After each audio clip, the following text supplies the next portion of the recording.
এটা ছিল আমার মিষ্টি ব্রাইড, তবে রিয়েল না। হাই ফ্রেন্ডস, সবাই কেমন আছো? আশা করছি সবাই খুব ভালো আছো। তো এটা ছিল আমার 11 নম্বর ব্যাচের ক্লাস ডেমো। তো ওদেরকে আমি সেদিন দেখিয়েছিলাম যে রিজনেবল প্রাইসের মধ্যেও প্রোডাক্ট দিয়ে গ্লসি মেকআপ লুক করা যায়। অনেকের ভাবনা থাকে যে রিজনেবল প্রাইসের প্রোডাক্ট দিয়ে মেকআপ করলে হয়তো মুখটা কালো হয়ে যেতে পারে বা অনেকক্ষণ স্টে করতেও না পারে।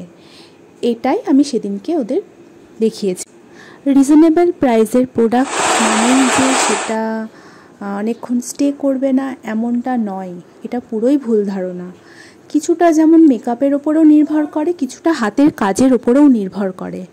তোমার যদি প্র্যাকটিস না থাকে, তোমার হাজার তুমি দামি প্রোডাক্ট দিয়ে মেকআপ করো না কেন, তোমার মেকআপ সুন্দর লুক দেবে না। তার জন্য চাই শুধুমাত্র প্র্যাকটিস।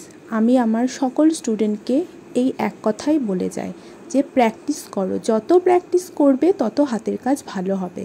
তো অনেক কথাই বলে ফেললাম।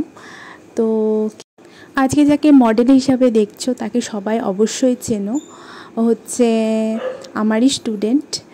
তো আমার মিষ্টি ব্রাইড, কিন্তু রিয়েল নয়। তো ওর লুকটা কেমন ছিল তোমরা সবাই জানিও। ওর তো ভীষণ পছন্দ হয়েছে। তো কেউ যদি ব্রাইডাল বুকিং করতে চাও বা ব্রাইডাল কোর্স করতে চাও, অবশ্যই আমার সাথে যোগাযোগ করতে পারো 8250508652 এই নাম্বারে।